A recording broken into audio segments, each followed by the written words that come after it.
justru kesederhanaannya itu waktu masuk ke Jakarta itu berubah. Jadi sebelumnya Pak Jokowi ini di Solo tuh sebelum pakai kemeja putih tangan digulung, tiap hari pakai jas bos, nggak pernah pakai kemeja. Berarti kemejanya settingan dong ya? Settingan, sih.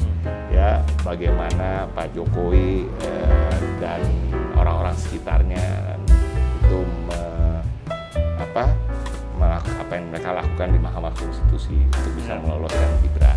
Jadi sebenarnya mereka kalau mau saya jujur, memang mereka unggul di segala sisi. Sisi kecurangan dan pelanggaran dia mainnya all out, presiden di situ, ya kan gitu ya. Tapi sisi-sisi yang profesional juga dia melakukan itu all out juga. Jadi artinya apa? Ya mereka all out lah, nggak ada benar-benar disisain pertarungan ini memang. Dan serius pengen satu putaran doang ya? Iya serius. Setting gimana caranya? Suasana batinnya masih, dan mereka menyampaikan ke saya secara langsung maupun tidak langsung, baik lewat medsos atau lewat tatap muka, bahwa lebih senang kalau PDI Perjuangan berada di luar pemerintahan. Bahwa kita nggak perlu neken harga masuk ke perguruan tinggi. Kenapa? Udahlah itu kebutuhan presiden. Nggak usah pinter lah. Kasarnya kan gitu. Nggak perlu pinter lah orang Indonesia. Tapi dia sebenarnya nggak percaya sama demokrasi. Dia tidak meyakini demokrasi. Dia menikmati. Dia memanipulasi demokrasi untuk kepentingan dia. Kalau dia meyakini, artinya ketika dia sudah terpilih, dia akan melakukan yang terbaik buat bangsanya, memberikan pendidikan yang layak. Tetap menjunjung tinggi nilai-nilai demokrasi itu ya. Bukan hanya berpikir bagaimana caranya supaya 5 tahun lagi gue kepilih lagi. Kalau udah selesai periodenya, bagaimana bisa sampai 3 periode kan gitu. Kalau gagal, plan B-nya anak gue kan gitu, nggak boleh gitu.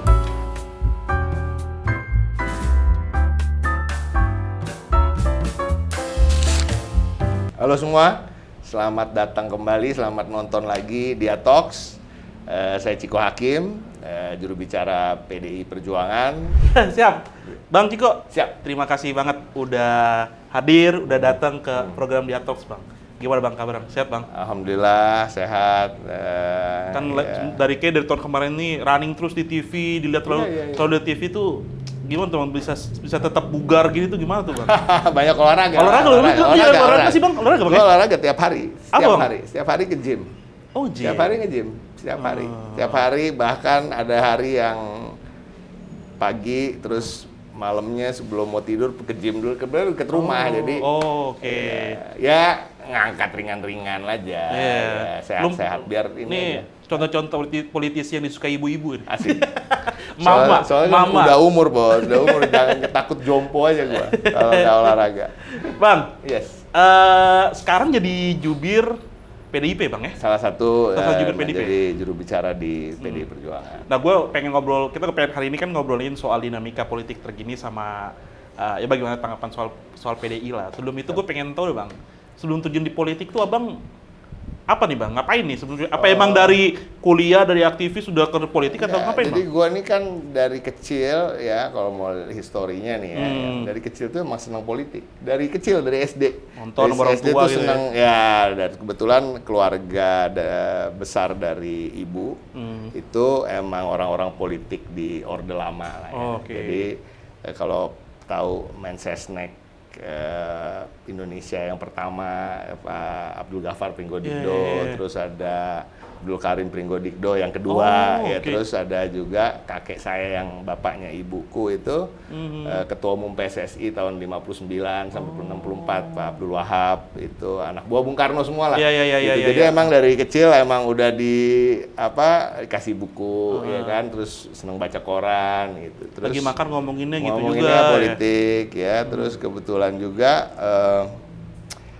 agak unik di keluarga tuh agak unik. Jadi selama Orde Baru itu dua orang tua saya ini biasalah pengusaha ya. Pengusaha kan harus somehow menjadi anggota Golkar gitu ya. Ibu saya pernah jadi bendahara Himpunan Wanita Karya, bapak saya pernah ada di Kosgoro juga. Tapi pas sudah mulai gede saya tahu mereka pilihan coblosannya waktu pemilu selama Orde Baru tuh, kalau ibuku selalu milih PDI. Almarhum bapak nih selalu milih P3. Loh, dari milih Golkar justru ya? Hah? Dari milih Golkar.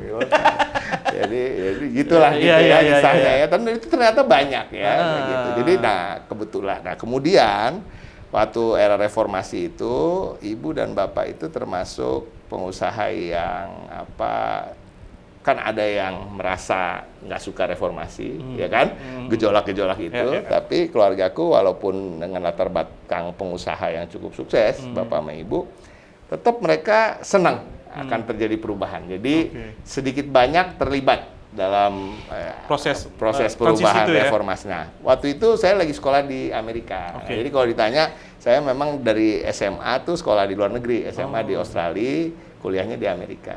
Nah, waktu ngambil kebijakan publik? Enggak, ambil communication ya. Dengan alasan nggak ada matematikanya. Gua banget tuh. Pokoknya yang penting selesai, ya kan? Yang penting kalau biar gue cepat selesai, udah nggak usah ada sains sama matematik deh, ya kan? Banyak tuh. Terus jadi di sana mulai nonton waktu reformasi itu kebetulan saya juga udah kerja di sana waktu itu udah selesai. Nonton mulai kejadian reformasi di TV CNN ya. Nah, yang sering muncul itu kan Pak Amin Rais. Iya, betul. Di berita-berita internasional itu karena dia itu dengan bahasa Inggris yang fasih dan lain-lain sering diwawancara gitu. Dan Lu nontonnya berarti dari luar ya? Dari New York. Dari New York. Saya dulu kuliah di NYU kan, New York University. Terus jadi wah nih orang keren gitu, dari perubahan gitu. Tapi at the same time sebenarnya dari kecil tuh yang saya pelajari adalah sebagai seorang yang punya minat di politik ya ideologi Bung Karno gitu, ya. Tetapi ya kita pengen lihat perubahan, ternyata tokoh-tokoh sentral yang kalau mau jujur waktu itu muncul di dunia internasional itu Amin Rais yang banyak. Jadi kita di Amerika ngelihat wah nih orang boleh nih gitu. Terus pada suatu hari dia ada rencana mau ke Amerika, mau diundang ke PBB untuk berbicara tentang situasi di Indonesia. Dia lulusan Amerika juga tuh, Chicago kan? Dia Chicago. Terus saya dapat itinerary-nya dia. Saya jemput di bandara di New York.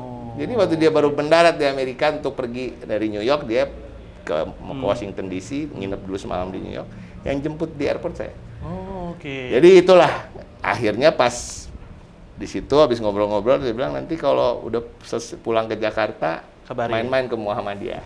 Gitu. Saya pulang, ternyata waktu pulang ibu saya itu terlibat juga dengan Majelis Amanat Rakyat yang dibikin sama Om Gunawan Muhammad. Nah, saya gabung di situ, terus saya nggak ke Muhammadiyah, saya gabung di Majelis Amanat Rakyat. Kemudian tahu-tahu kan ada mulai rapat-rapat yang ada Pak Aminnya ya. Ya udah, disitulah akhirnya bikin PAN kan. Ya, saya menjadi salah satu deklarator PAN. Deklarator PAN tahun 98. Terus jadi pengurus DPP PAN yang termuda waktu itu, usia baru 25 tahun. Jadi wakil ketua Departemen Pemuda. Terus di situ gonjang-ganjing PAN ketika Gunawan Muhammad berhenti keluar, Faisal Basri keluar, saya tetap di dalam, saya nggak ikut. Walaupun sebenarnya itu kelompok yang bersama-sama masuk saya. Jadi saya tetap di PAN sampai pernah 7 tahun jadi ketua DPW PAN Bali, kemudian jadi ketua DPP juga 2 tahun di PAN sampai 2012. Terakhir? Nah, 2012. Kenapa terakhir itu 2012? Karena saya mulai mendukung sosok yang namanya Mr. Joko Widodo sebagai calon gubernur DKI Jakarta di putaran kedua. Karena putaran pertamanya saya mendukung Faisal Basri. Calon independen.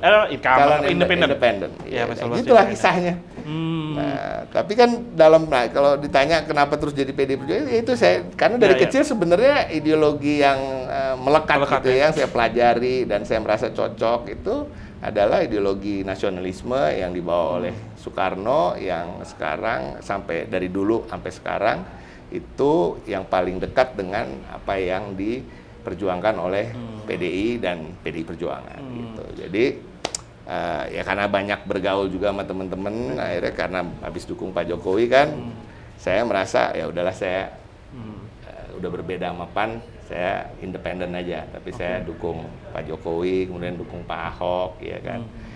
Terus 2019 pernah diminta sama sahabat saya Pras, ketua DPRD untuk maju dari Anggota PDI DPRD. Perjuangan untuk DPRD, tapi saya nolak. 2019. 2019, saya belum Ah. mau, saya bentar dulu lah, capek lah gitu. Berarti officially masuk Terus? PDIP itu Baru 1 tahun lalu, punya ini KTA. 2022. 2023.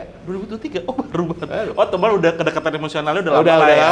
udah lama dekat sama semua. Karena kan saya dukung Pak Jokowi, Ya, karena dukung Pak dia Ahok. relawannya Jokowi Ketika gitu dukung ya. Pak Ahok sering ketemu Mas Oh, Hasto, ya kan. oke. Jadi udah dan buat saya nggak itu saya bilang, karena memang saya merasa ideologi saya itu lebih dekat dengan ideologinya PDI Perjuangan. Jadi nggak canggung juga gitu, bukan sesuatu yang baru gitu. Jadi tahun lalu akhirnya masuklah ke sini. Tapi kalau Singkat kalau cerita. misalnya dilihat dari journey-nya gitu Bang ya, lu masuk PDIP itu tertarik dengan karismanya Pak Jokowi misalnya, ya kan? Iya, Maksudnya salah satunya. salah satunya gitu tertarik masuknya gitu ya. Kalau melihat sekarang gitu Bang, Pak Jokowi ternyata ya quote and tweet mengkhianati misalnya gitu Pak PD sekarang, Abang bagaimana melihat Pak Jokowi sekarang itu Bang? Ya Pak Jokowi ini apa ya sekarang? Nggak, apakah dari dulunya ngefans, sekarangnya jadi enggak, gimana Gini, ya? sebenarnya ini yang menarik. Ah. Saya di putaran kedua mendukung Pak Jokowi itu saya belum ngefans. Oh, oke. Kebetulan salah satu paman saya, ada ibu saya, itu mendukung Pak Jokowi. Oh, Gitu. jadi suggest Jadi keluarga dia nih. ngajak Suggest gitu. keluarga ya? Ngajak, terus ajak deh. Sebenarnya saya ya nggak meyakinkan kan Pak Jokowi ini kan Iya, ya. iya, iya, Orang kita kan anak Jakarta, Bos. Iya, iya, kelihatan. Iya kan? Sorry ya. Nggak selatan banget ya? Nggak selatan banget kan gitu ya. Ini Iya. tongkrongan begini bisa nih, Iya, ya kan jadi iya. gubernur ya kan Iya, gitu iya. maksudnya. Iya kan, mungkin cocoknya bukan di sini nih gitu kan. Kan jujur-jujur aja. Tapi ya udahlah, ikut aja deh ya kan. Habis jagoan kita kalah Faisal Basri waktu itu yang kita dukung.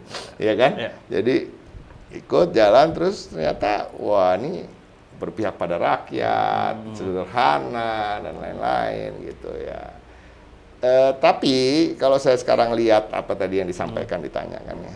Sebenarnya kalau dilihat akhirnya kan kita mencoba mempelajari. Saya tipenya gitu. Kok orang ada sih bisa tiba-tiba berubah gitu ya. Ya kan gue pelajarin dong. Iya, gitu. iya, iya. Ternyata gue banyak ngobrol sama temen-temennya beliau yang dari Solo gitu ya. Justru kesederhanaannya itu waktu masuk ke Jakarta itu berubah. Jadi sebelumnya Pak Jokowi ini di Solo tuh sebelum pakai kemeja putih tangan digulung, tiap hari pakai jas bos, nggak pernah pakai kemeja Berarti kemejanya settingan dong ya? settingan dan Berarti kita kena tipu semua dong? Iya, jadi settingannya EF kan yang ngajarin. Iya, iya, Jadi iya. EF yang ngajarin pertama suruh pakai kemeja Kemeja putih. yang sampai dihargain tuh ya dari atas sampai bawah berapa duit doang. Nah itu ternyata settingan. Jadi kalau kita mau lihat sekarang, apakah dia berubah? Ya enggak. Kita aja yang dari awal nggak sadar bahwa kita udah termakan dengan citra yang dia bangun untuk mendapatkan vote. Nah itu aja lah. Kita ngomong yang normatif aja ya kan. Secara politik kan memang harus membangun citra gitu. Tetapi artinya ya kita yang nggak jeli aja. Masyarakat banyak yang nggak jeli soal itu. Ya jadi artinya sebenarnya beliau nggak berubah lah menurut saya. Beliau udah tahu apa yang beliau inginkan, cuma kita nggak tahu. Kita masih bertanya-tanya. Kita nggak tahu gitu sampai akhirnya kita baru sadar, oh dia pengennya begini toh, pengennya sendiri, nggak mau menjadi bagian dari sesuatu yang lebih besar dari dirinya. Dia pengen dia sendiri yang besar kan gitu kan itu kan. Akhirnya kan begitu yang kita lihat. Oke. Bahwa dia bukan tipe orang yang merasa bahwa untuk menjadi besar, kita harus menjadi bagian dari sesuatu yang lebih besar dari diri kita. Itu apa? Yaitu organisasi, keluarga. Ya kan gitu ya? Ya kan? Dan ini saya rasa sah-sah aja ada orang yang seperti itu. Tapi harus diingat kalau orang begitu dengan cita-cita bahwa pingin mempunyai andil atau kekuasaan selamanya itu susah. Karena lebih mudah kalau dia mempunyai naungan organisasi yang kuat gitu. Apalagi sistemnya demokrasi ya, di mana partai itu menjadi pilar itu. Nah tadi Bang, gue mau nyambung soal lu tadi baru masuk 1 tahun sebelumnya itu masuk PDIP, kemudian nyalek Bang ya? Nyalek DPRD. DPRD. Jadi diajak sama, jadi masuk PDIP lagi tuh. Ditawarin lagi. Gitu, ditawarin sama IMA. Oh, oke. Mantan stafnya Ahok, karena kan kita deket juga, karena saya sering bantu Pak Ahok dan lain-lain. Jadi dia nawarin suatu malam dia WA, Mas Ciko mau maju nggak DPRD? Terus ntar deh mak, gue pikir dulu 2 hari deh gitu jawabnya. Terus ya udahlah ya, maju aja deh gitu akhirnya. Tapi aku pilih dapilnya sini ya mak. Gitu. Ya udah masuk, udah tanpa berpikir mau jadi juru bicara TPN apa tuh nggak kepikir. Oh belum nggak ini Enggak, ya? belum. Oke. Terus dalam perjalanannya karena memang saya banyak bergaul sama teman-teman di PDI gitu, sampai akhirnya ketemu Mas Hasto. Mas Hasto merekomendasikan dan alhamdulillah juga Mbak Puan juga merekomen. Udah jadi jubir di TPN gitu. Ya udah. Nah, akhirnya jadi jubir, akhirnya terus juga hasil pemilu kita udah sama-sama tahu gitu Yeah. Pak Prabowo. Dan sekarang katanya PDIP masih ngajuin ke Petun Bang ya hasil dari itu. Masih Gimana, Bang, progres? dalam proses. Progresnya saya kurang ikutin secara detail. Situ kan Pak Gayus Kembun ya yang handle. Tapi pada prinsipnya nanti ada satu sidang yang akan meminta keterangan dari partai. Dan sepertinya Ibu Megawati sangat semangat untuk beliau sendiri yang akan menyampaikan itu gitu kira-kira. Jadi mudah-mudahan aja itu terlaksana segera biar cepat tuntas. Gue mau ini deh Bang, diskusi perihal ini Bang. Kan Abang di TPN jadi tim satunya lah gitu ya, ring satunya Pak Ganjar gitu. Sampai hasilnya keluar, hasilnya itu mungkin bisa dianggap sama beberapa kalangan tuh mencengangkan lah, kalau gue pribadi gitu ya. Kita nggak sampai kepikiran sampai segitu suaranya gitu. Kalau boleh evaluasi ini Bang, kalau boleh evaluasi sebagai jubir gitu ya, atau sebagai tim ses Ganjar itu apa sih sebenarnya yang bisa diambil hikmahnya deh gitu, apa gitu loh Bang?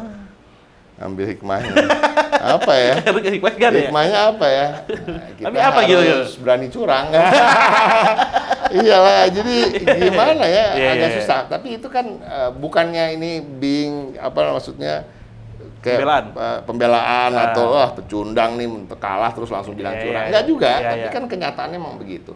Kalau kenyataannya nggak begitu, nggak ada itu dissenting opinion dari tiga dari 8 hakim Mahkamah Konstitusi yang sebenarnya mungkin bisa lebih dari 3 kan. Kita tahu kan di Indonesia ini kan agak sulit untuk benar-benar berharap mendapatkan hakim yang akan mengeluarkan putusan sesuai nurani, sesuai norma-norma hukum, ya kan, sesuai apa yang betul-betul ingin dia lakukan gitu. Tapi kan ada juga variabel-variabel lain gitu yang bisa menggiring sekian orang untuk tidak memutuskan secara adil gitu ya. Tapi intinya itu ya, artinya Bang ada kecurangan. Tapi bukan mengatakan bahwa kalau gitu yang 58% adalah Ganjar dong, kalau enggak gitu juga, ya. Mungkin juga di putaran pertama bisa jadi yang menang memang Prabowo Gibran gitu. Tapi nggak 58% itu satu ya. Nah, kalau kita bicara soal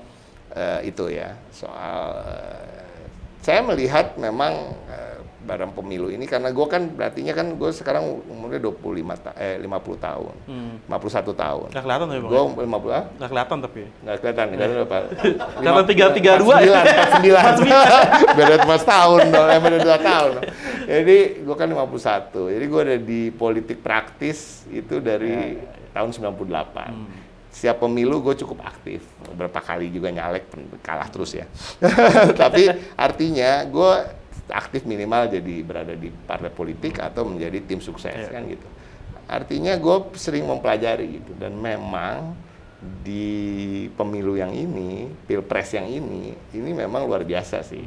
Ya, bagaimana Pak Jokowi dan orang-orang sekitarnya itu apa yang mereka lakukan di Mahkamah Konstitusi untuk bisa meloloskan Gibran, ya kan? Itu kan satu hal ya. Ada nepotisme di situ, ada konflik kepentingan. Terus ada selama musim kampanye kita lihat bagaimana keberpihakan aparat aparat pemerintah, aparat hukum, terus menteri-menteri, bahkan presiden sendiri yang berpuluhan kali ke Jawa Tengah untuk memastikan bahwa menggembosi suara Pak Ganjar dan PDI Perjuangan. Dan ini nggak bisa kita bilang nggak gitu. Itulah, udahlah, jangan apalagi alasannya gitu ya. Lo sampai 30 kali kalau nggak salah gitu ya. Selama musim kampanye kan banyak sekali. Terus hal-hal seperti itu yang bisa dilihat kasat mata, yang nggak bisa dilihat tapi dirasakan atau minimal kita dengar ceritanya karena kita nggak berada di lokasi, ya kan aparat-aparat yang menekan kepala desa. Nah, anak saya salah satunya yang nomor 3 itu di UGM, terus kemarin itu KKN, ya di musim pemilu ya, sebelum pencoblosan dia KKN di desa gitu, dan di situ nyata bahwa kepala desanya gitu bener-bener pokoknya lu kalau nggak Prabowo Gibran lu dimusuhin gitu. Udah dimobilisasi. Udah. Jadi ini true story gitu ya. Ini saya nggak mengada-ngada, aku juga nggak mengada-ngada gitu. Jadi itu satu ya, itu satu hal lah soal kecurangan. Tapi juga memang kita harus akui dari pihak sana selain melakukan hal-hal itu ya, mereka juga mempunyai sepertinya dukungan uang yang unlimited ya dari para pengusaha. Logistiknya unlimited. Terus dengan logistik yang unlimited, mereka berani membayar ini yang dilakukan secara legal ya, membayar konsultan-konsultan yang top of the line, iya kan, nggak ece-ece lah, yang dari luar negeri lah juga, yang paling top gitu. Jadi emang beranilah gitu ya. Ini yang kita bicara yang legalnya gitu. Jadi sebenarnya mereka kalau mau saya jujur memang mereka unggul di segala sisi. Sisi kecurangan dan pelanggaran dia mainnya all out, presiden di situ, ya kan gitu ya. Tapi sisi-sisi yang profesional juga dia melakukan itu all out juga. Jadi artinya apa? Ya mereka all out lah, nggak ada benar-benar disisain pertarungan ini memang. Dan serius pengen satu putaran doang ya? Iya, serius ini satu gimana putaran, caranya disetting. Betul itu kata-kata itu kan. Jadi jalan yang etis dia pakai, jalan yang non etis juga dia pakai kayak gitu ya. Mereka pakai. Ya kita jujur aja, gini, masalahnya saya akan terus mengulang-ulang ini karena juga beberapa teman juga saya encourage untuk terus mengulang bahwa ada kecurangan. Karena kalau kita mau berubah, mau ada perubahan, nggak bisa perubahan itu muncul nanti yang lebih baik, ke arah yang lebih baik kalau kita nggak pernah mengakui bahwa ada kesalahan yang terjadi gitu. Jadi salah satunya memang yang kita bersyukur lah ya, walaupun putusan MK itu kemarin mengecewakan, tapi dissenting opinion dan statement para hakim, termasuk statement hakim Ridwan Mansur misalnya, yang bukan termasuk yang dissenting opinion, dia termasuk yang mengatakan tidak ada kecurangan, tapi dalam ketika dia membaca ininya dia, salah satu beberapa paragraf dia mengatakan bahwa memang betul ada ketidaknetralan presiden di sini, tetapi ketidaknetralan itu tidak diatur dalam undang-undang. Artinya ngerti nggak? Ya, sementara teman-teman yang lain yang melakukan menyampaikan dissenting opinion mengatakan loh ketidaknetralan itu harusnya ada di undang-undang gitu ya. Tapi kan artinya memang diakui bahwa ada itu terjadi. Nah ini yang harus terus digaungkan, bukan untuk menghukum siapa-siapa lah, kita mungkin udah lewat lah ya untuk itu. Tapi kita untuk menghukum tanda kutip secara sosial perilaku seperti itu supaya nggak terjadi lagi ke depan. Ya intinya agar perbaikan demokrasi ke depannya bagus. Betul. Gitu. Pemilu kan menghasilkan kepemimpinan ya kan, kepemimpinan seharusnya diprosesnya juga bagus gitu kan. Ya. Jadi kalau kritik ke internal TPN terkait dengan apa yang mesti dievaluasi, ya menurut saya gimana? Mungkin ya soliditas ya kan gitu kan. Ini kan kita bergabung TPN maupun TKN kan sebenarnya banyak partai-partai yang nggak homogen ya kan. Mungkin juga ada yang bertarungnya 100% secara nasional, ada yang nggak 100%, mungkin karena situasi di daerah masing-masing, dapil masing-masing itu preferensinya berbeda, sehingga ya mungkin gitulah hal seperti itu. Nah, kapan terakhir ketemu Pak Ganjar, Bang? Ketemu Pak Ganjar itu kalau nggak salah 1 minggu yang lalu ya. 1 minggu yang lalu ada halal bihalal alumni Trisakti. Saya diundang. Trisakti Bang ya? Bukan, tapi teman-teman ada di situ, teman-teman ada di situ, mereka ngundang supaya datang, terus ya udah saya datang. Gimana Bang? Apa kan Pak Ganjar ini kan udah memutuskan untuk nggak mau nih mau jadi oposisi aja lah katanya gitu ya. Sedangkan kan PDI ini belum sampai sekarang kan belum menentukan sikap gini. Betul. Bagaimana Bang? Apa sebagai Apa orang yang disampaikan Pak Ganjar Pranowo juga harus kita apresiasi. Karena suka atau tidak suka Pak Ganjar ini ketika sudah maju sebagai calon presiden itu kan melalui tahapan juga yang cukup berat di internal PDI Perjuangan. Artinya melalui tahapan-tahapan, melalui screening, ya kan, ada survei yang kita pertimbangkan, ya tentunya dengan pastinya, kita lihat CV-nya Pak Ganjar, pernah memimpin 2 kali di Jawa Tengah dan lain-lain. Artinya udah jadi capres, artinya selain dia juga tetap sebagai kader dari PDI Perjuangan, salah satu kader terbaik, beliau juga sudah menjadi tokoh di masyarakat, tokoh di Indonesia ini, ya, tokoh nasional.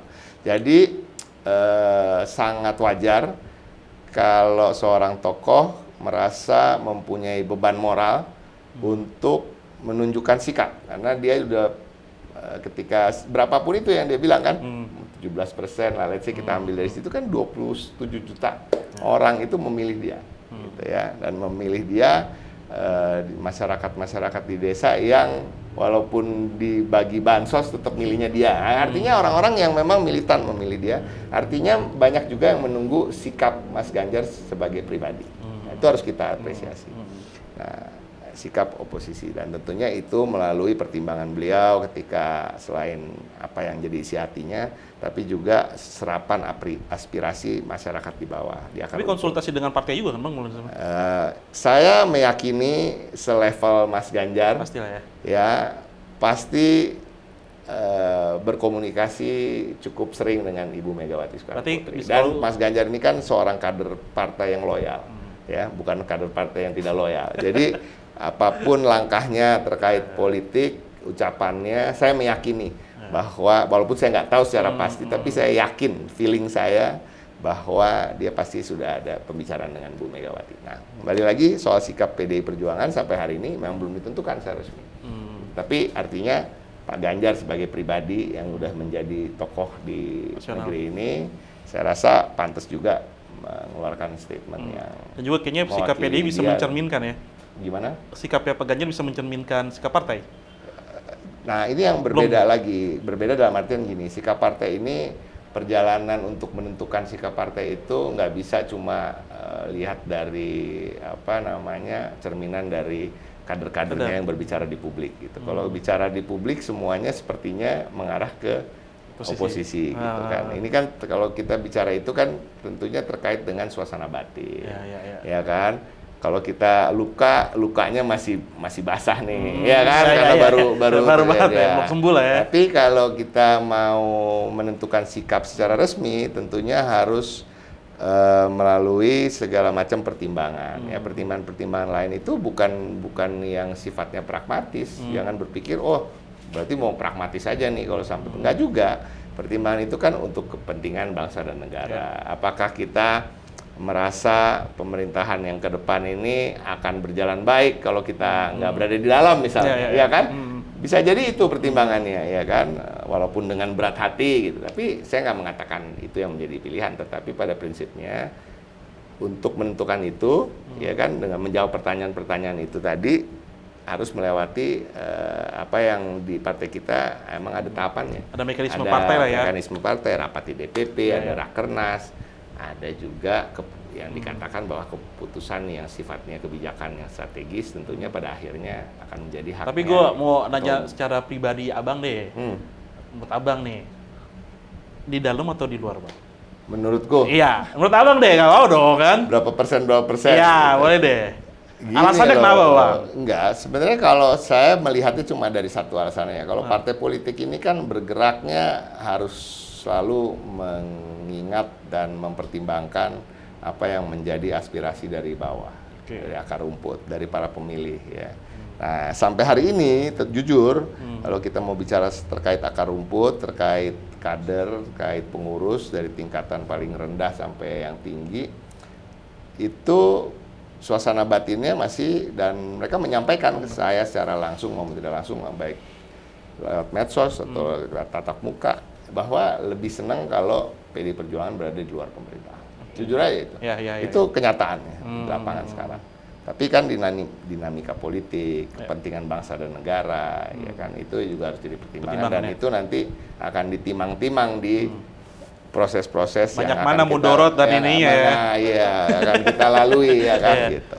Tapi kalau misalnya kan gue dengar tuh Bang, ada isu-isu alotnya sikap partai masuk atau dalam tuh emang karena ada terpecahnya juga nih di internalnya. Itu gimana Bang isu tersebut Bang? Itu isu. Isu ya? Itu isu. Solid berarti ya Bang ya? Solid. Pak, gini loh.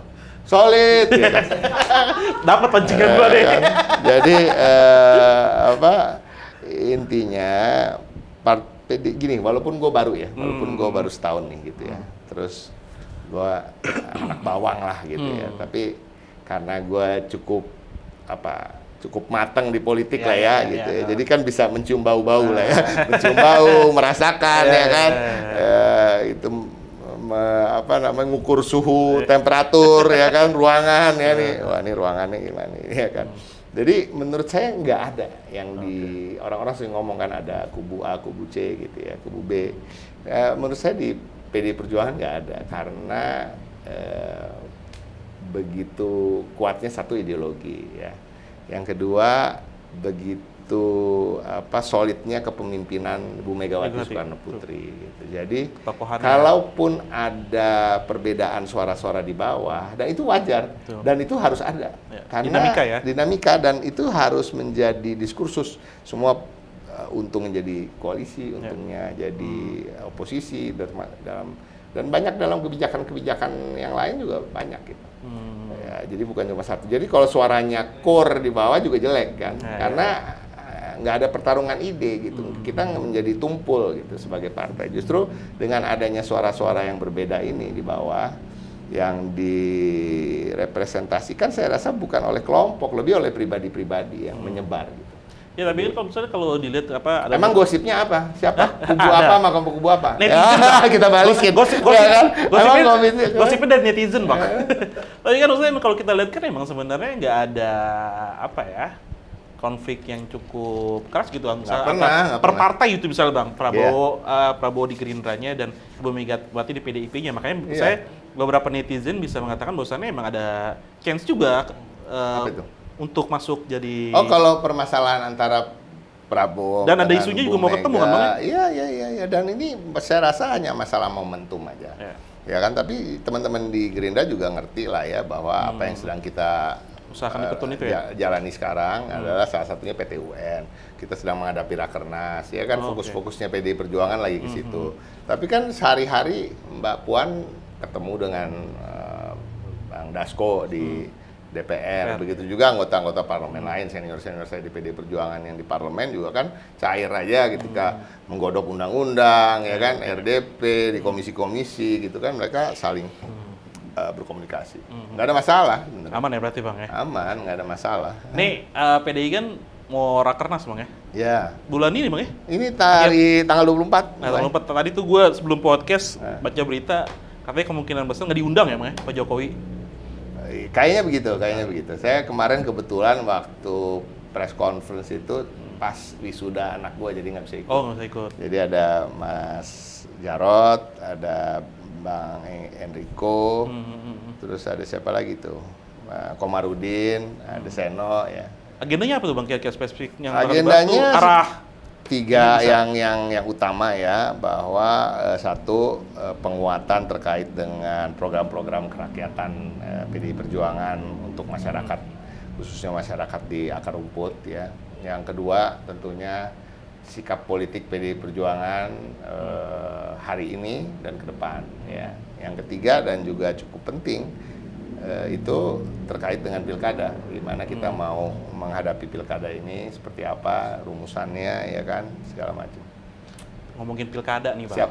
Kita Bang, Gubernur DKI dulu deh, gue ke DKI dulu deh, yang dekat sama Abang deh kan, mantan yang DKI. Gimana Bang, potensi-potensi tokoh yang bisa diusung sama PDIP nih, udah ada yang daftar atau? Kalau gue meyakini justru yang kita lihat di PDI Perjuangan nih, kalau kita bicara Jakarta, yang paling banyak tokohnya tuh dari PDI Perjuangan. Karena kita punya tokoh-tokoh yang dikenal secara nasional, ya kan. Dan juga tokoh-tokoh yang memang pernah berkecimpung di Jakarta itu sendiri dan berhasil. Pak Ahok, ya kan. Ada kalau yang selevel nasional mungkin bukan anggota partai tapi juga bisa diafiliasikan Simpatisan dengan lah ya. PDI Perjuangan, dekat dengan PDI Perjuangan seperti Bu Sri Mulyani. Ada Jenderal Andika Perkasa, ya kan. Terus ada Pak Basuki, ya kan. Nah, kalau kader ada Bu Risma, ya kan. Ada Mas Hendi, ya kan. Terus ada siapa lagi? Aswar Anas juga namanya juga, tokoh-tokoh nasional lah ya. Terus ada banyak sih, ada Adi Wijaya. Adi Wijaya itu ketua DPD PDIP Jakarta. Mungkin nggak terlalu dikenal melalui media, cuma kalau di akar rumput, di kader-kader dan simpatisan PDI Perjuangan di Jakarta dia cukup dikenal. Sukses menjadi ketua DPD PDIP Jakarta, dan juga di kalangan pengusaha-pengusaha nasional yang berdomisili di Jakarta juga dekat gitu, luas. Ada juga temen gue Charles Honoris, ya kan, dapil gue tuh, dapil ya kan, nah, suaranya ya? Lumayan banyak kan di situ, ya kan, nah, itu kader andalan juga. Nah, tapi ya kita lihat lah, ini masih digodok semua. Gitu. Tapi emang potensinya itu kalau PDIP mau ada sekalian bawa dari Banten yang selama ini selalu dianggap Rano Karno, ya kan. Rano Karno kan anak Jakarta, Bos. Iya. Kan? Bukan kita selain itu ya dia ada sidul itu kan. Tapi aslinya juga dia anak Jakarta kan, maksudnya lahir besar di Jakarta lah gitu. Tapi emang belum tahu keputusan, mesti kemungkinan besar akan menyaloni kader sendiri, Bang. Nah, karena nama-nama gitu begitu banyak gitu ya, sepertinya sewajarnya gitu PDI akan berusaha untuk bisa memajukan kadernya ya. Tapi kan paling apes di nomor 2 lah gitu. Nomor 2 ya. Tapi harusnya sih nomor 1 bisa. Tapi kan kalau misalnya dari porsi kepemilihan di JKI Jakarta kan pasti otomatis PDI kan harus berkolaborasi dengan partai lain kan tuh. Ya, tapi nggak harus banyak. Iya, cuma satu partai cukup. Berapa persen? Cukup satu partai cukup. Kita kan sama juga dengan PKS sebenarnya. Ya, PKS pemenang di JKI tapi juga harus join ya. Iya, join. Pilkada Jakarta, Jawa Tengah deh, Bang. Jawa Tengah ini kan kandangnya PDI gitu. Kurang ikutin. Kurang ikutin ya. Tapi ya kalau kita mau ngomongin Jawa Tengah ya ada Mas Bambang Pacul lah ya kan, jagoan kan. Ya, walaupun beliau mengatakan sampai hari ini belum minat. Tapi kan kalau di PDI Perjuangan minat nggak minat, kalau ibu suruh mau apa?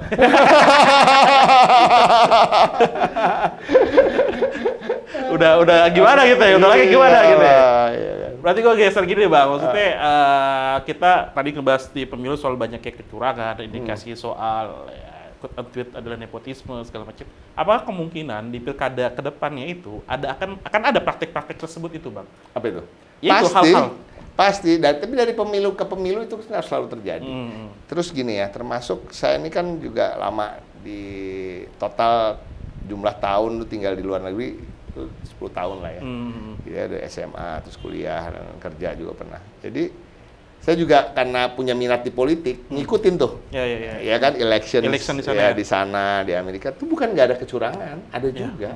Ada juga, di negara maju tuh juga ada kecurangan, karena mungkin itu human nature ya, bahwa manusia ini kan pengen menang gitu.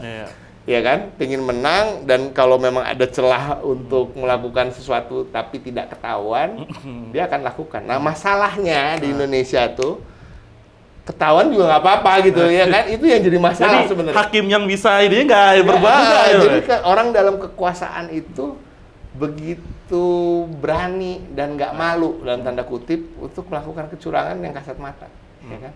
Berbohong juga nggak malu gitu. Nah, ini yang parah tuh itu. Jadi kalau kita mau bilang, anak-anak yang bilang di luar negeri juga ada curang, emang betul. Cuma dia malu. Dia kalau sampai ketahuan berarti emang dia nggak canggih gitu. Dia berusaha untuk tidak ketahuan. Nah, masalahnya di Indonesia ini dia nggak berusaha untuk tidak ketahuan. Udah curang aja, bagi-bagi duit. Udah biasa, jangan kayak biasa jadi kayak budaya jadi.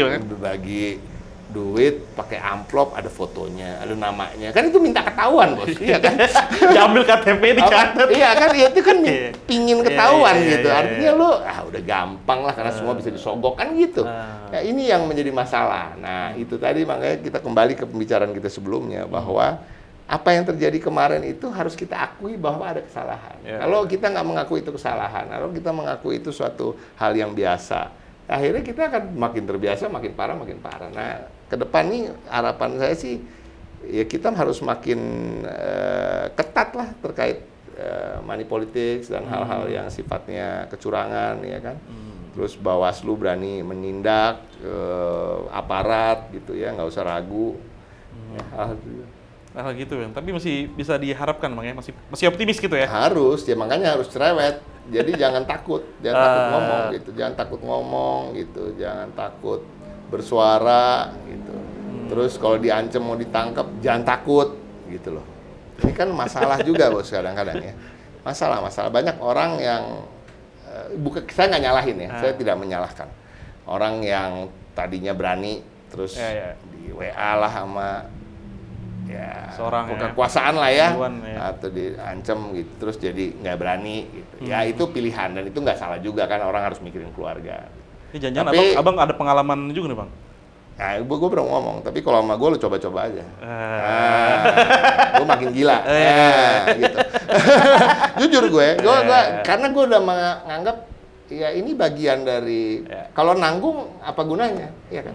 Nah ini juga kejadian yang membuat kita nggak bisa menghadirkan saksi-saksi yang mantap MK ya? Di MK. Dan Mas Ganjar juga udah ceritain kan, banyak yang datang ke dia yang bilang nih ada kecurangan ini. Tapi ketika diminta untuk menjadi saksi, Pak. Gitu ya. Nah tapi ya kita nggak bisa nyalahin level-level mungkin ya keluarga dan lain-lain. Nah itu yang dipikirkan. Tapi ya itulah. Mudah-mudahan ke depan orang beranilah pasang badan untuk hal-hal yang menurut saya ini bukan hal yang kecil, karena kalau makin multiplying gitu ya, jadi bola salju gitu, lama-lama negeri kita ini udah nggak perlu ada pemilu lah, ya kan? Akhirnya kebebasan berekspresi masyarakat sipil juga akhirnya hambat. Sekarang yang isu menjelang pilkada adalah soal dinasti politik, Bang. Ya. Adanya beberapa kerabat ataupun sanak saudara dari Pak Presiden nih pengen maju nih, ikutan lah gitu kan. Kalau dulu kan pilkada itu kan ranahnya daerah kan. Daerah emang biasa kita bisa udah pernah lah kita ada dinasti politik gitu kan. Sekarang levelnya udah nasional nih dari Pak Presiden sendiri. Abang ngeliatnya seperti apa gitu, Bang? Geli. Apa namanya? Geli. Gelinya gini loh, Bos. Gini ya, dinasti politik itu sebenarnya to a certain degree itu nggak ada masalah buat gue. Ya, seperti gue cerita aja. Gue tertarik ke politik karena gue punya kakek-kakek gue yang ada di politik, ya kan gitu ya. Itu kan ya in a sense, lo kalau lihat anak muda jadi dokter, lo tanya dia sebelum dia jawab, lo yakin 70% kemungkinannya bapak ibunya dokter nih, iya kan? Iya kan? Atau anak polisi gitu juga begitu ya. Itu terus pengacara belum tentu lah. Kalau tapi dokter umumnya begitu, Bos. Yang anak-anak muda yang dokter-dokter gitu kan pasti ada. Terus politisi juga begitu, dan itu terjadi di seluruh dunia. Tapi kita harus bandingin, ya. Gue pernah beberapa kali di acara televisi juga udah mengatakan gitu, nggak ada masalah dengan dinasti politik. Orang bilang, oh Kennedy gitu. Tapi kan anaknya nggak disekolahin di sekolah abal-abal sama bapaknya. Ngerti nggak? Iya kan? Terus dia benar-benar dipersiapkan gitu. Ngerti nggak sih, lo untuk masuk ke politik itu dipersiapkan. Kadang dari bawah dulu kan? gitu ya. Nah, terus kita bicara, kita nggak usah bicara yang dipilih aja deh. Kita bicara kerajaan aja, kerajaan Inggris aja. Nggak usah Prince Charles. Yang nggak bakal jadi raja aja sekolahnya sekolah terbaik. Terus harus masuk tentara dulu, Air Force, ya kan, atau Navy, ya kan gitu loh, Bos. Ya kan, harus pernah dulu turun kemana gitu, ya kan. Kita bicara Brunei Darussalam yang dekat, ya kan. Nggak semua anaknya bakal jadi raja. Yang nggak jadi raja aja sekolahnya di Oxford, Cambridge, ya kan, Harvard, Yale gitu. Terus harus masuk tentara gitu. Artinya lo harus memantaskan diri untuk memimpin bangsa lo, untuk menjadi leader di negeri lo, ya kan. Kalau lo mau negeri lo dihormatin orang di luar negeri, ataupun lo nya juga dihargai di dalam negeri gitu. Nah, artinya kan itu. Jadi bukan aji mumpung. Ya. Kalau kita bicara tentang dinastinya Pak Jokowi ya, terlepas lah kita udah nggak usah ngomongin Gibran lah, itu udah banyak yang ngomongin. Kita ngomongin yang mau maju calon Staff-staffnya. wali kota Bogor. Ya. Gue Google tuh, gue lupa namanya, karena emang nggak penting juga sebenarnya kan untuk diingat. Cuma gue Google, gue baca ada CV-nya bos, nggak pernah jadi aktivis, ya kan? Bukan pengusaha sukses, bukan. Jadi CV-nya adalah asisten pribadi Ibu Iriana gitu. Ngerti gak lo? Itu maksud gue loh. Gitu. Jadi kok gitu banget sih? Ya kan? Kok lu gitu banget sih sama bangsa ini? Oh, negeri ini kok begitu banget sih lo? Kok lo nggak menghargai rakyat lo sih sehingga lo nggak mau kalau lo mau ngasih orang, lo nggak mempersiapkan orang yang betul-betul mampu. Lo hanya mempersiapkan orang yang betul-betul loyal mati sama lo. Udah itu aja.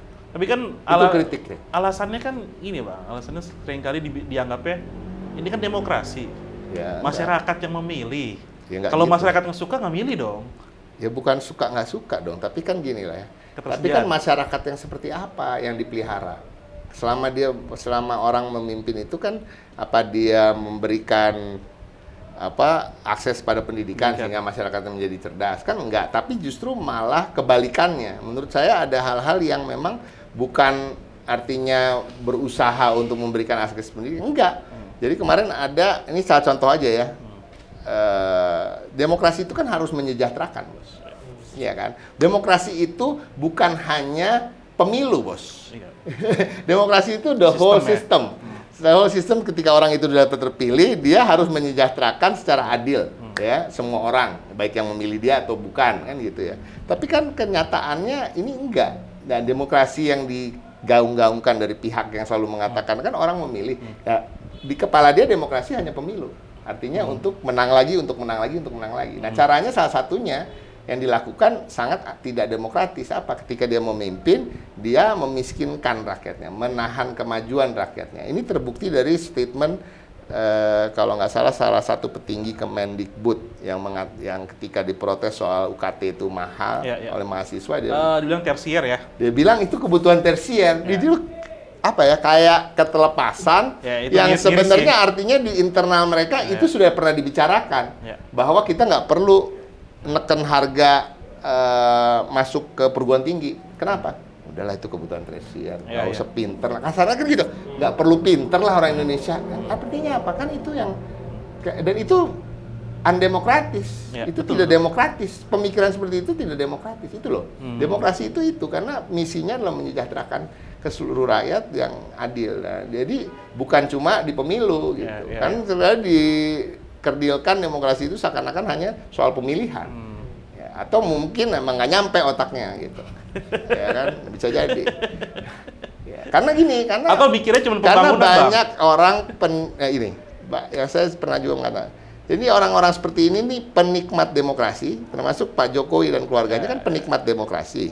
Dia penikmat artinya apa? Dia penikmat hasil reformasi yang membuka pintu gerbang demokrasi buat Indonesia yang diperjuangkan oleh orang-orang dengan berdarah-darah, pada yang mati, diculik dan lain-lain, ya kan? Tapi dia sebenarnya nggak percaya sama demokrasi. Dia tidak meyakini demokrasi. Dia menikmati gitu. Dia memanipulasi demokrasi untuk kepentingan dia. Kalau dia meyakini, artinya ketika dia sudah terpilih, dia akan melakukan yang terbaik buat bangsanya. Memberikan pendidikan yang layak tetap bagi menjunjung semua. tinggi nilai-nilai demokrasi itu ya. Bukan hanya berpikir bagaimana caranya supaya 5 tahun lagi gue kepilih lagi. Kalau sudah selesai periodenya, bagaimana bisa sampai 3 periode kan gitu. Kalau gagal, plan B-nya harus anak gue kan gitu, nggak boleh gitu. Itu yang harus Oke bang, pertanyaan terakhir bang. Iya. Bagaimana abang melihat presiden terpilih yang baru Pak Prabowo bang? Kasih statement bang. Presiden Prabowo ya. Iya. Jujur ya, terlepas dengan segala rekam jejak dia yang cukup kontroversial ya. Pak Prabowo ini kan yang menjadi kontroversi kan adalah dia pernah jadi mantunya Presiden Soeharto ya. Seorang otoriter di zaman otoritarian, Orde Baru. Pak Prabowo juga menapaki karirnya itu di zaman yang itu dia karirnya bersinar karena juga mungkin ada unsur nepotisme di situ. Walaupun kita nggak bisa pungkiri bahwa dia juga bukan orang yang tidak mempersiapkan dirinya untuk menjadi orang yang terbaik di bidangnya, karena memang sekolahnya juga bagus, ya kan. Beliau juga punya wawasan internasional yang bagus. Nah, ini terlepas dari minus-minusnya, plusnya juga banyak. Itu satu. Terus ada lagi minus kasus penghilangan aktivis ya dan lain-lain. Nah, tapi itu kita singkirkan dulu terkait itu. Tapi kalau saya lihat, jujur, memang dia satu-satunya manusia di Republik ini di era reformasi yang berusaha paling keras untuk menjadi presiden. 4 kali. 4 kali, Bos. Jadi harus diacungin jempol juga. Jujur, ini gue pribadi ya, bukan acungin jempolnya soal logistiknya apa niat? Kadang-kadang orang bisa aja, yang punya logistik kan banyak. Yang orang kan dia bukan orang paling kaya di Indonesia juga. Ya kan? Banyak juga orang kaya di Indonesia. Tapi yang nggak struggle itu. Jadi ya kan dia berusaha lebih keras gitu. Kadang-kadang kita mau bilang mau ngomongnya gitu, tapi ya dia bisa bilang, lo nggak ada yang sengotot gue, ya kan gitu. Sama dengan kita lagi bertarung di kompetisi apa gitu ya. Jadi kita harus hargai itu. Itu satu hal yang kita harus hargai ya terkait itu. Nah, terus terlepas dari tadi kekurangan-kekurangan beliau dan pertanyaan-pertanyaan kita, apakah dia akan menjadi seorang presiden yang demokratis, akankah dia menjadi presiden yang menjunjung tinggi hak asasi manusia atau otoriter apa enggak. Terlepas dari itu, yang saya tahu tentang beliau itu tadi, pendidikannya bagus, latar belakang keluarga besarnya juga keluarga aristokrat, keluarga teknokrat. Jadi memang diskursus terkait dengan politik, ya kan, masalah ekonomi juga ini ya, itu suatu yang modal yang bagus untuk dia. Ya.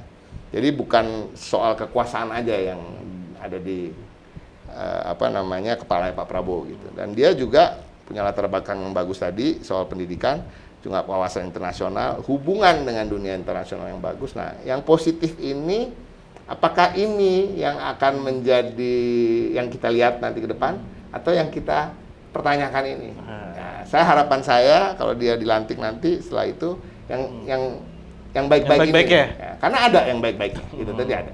Jadi dia punya kemampuan itu, punya kemampuan, orangnya berkelas. Dia sepertinya juga akan memilih pembantu-pembantu yang seharusnya punya agak selevel cara pemikirannya, ya kan, pendidikannya juga bagus, pembawaannya bagus, ya kan, yang berpikir untuk bangsa dan negara. Nah, mudah-mudahan aja.